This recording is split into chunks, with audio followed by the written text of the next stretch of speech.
రాతోళ్ళ రాతతో ఆడేటోడు, కాలాన్ని నడిపే కైలాసుడు, కాటిలో ఉండే ఈ కాపలోడు. ఆవుసు తీసే తోడని తెలిసిన ఆశగా మొక్కుతాము, బంధాలను తెంపేటోడికి భజనలు చేస్తాము.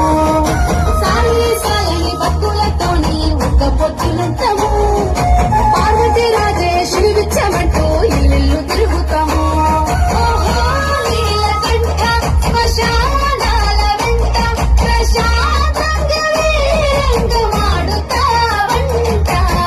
తల్లి లేనోడే గాని తల్లడిల్లితే చూడడు, తలపై నీళ్లు వస్తే తల్లిలాగా చూస్తాడు. తల్లి లేని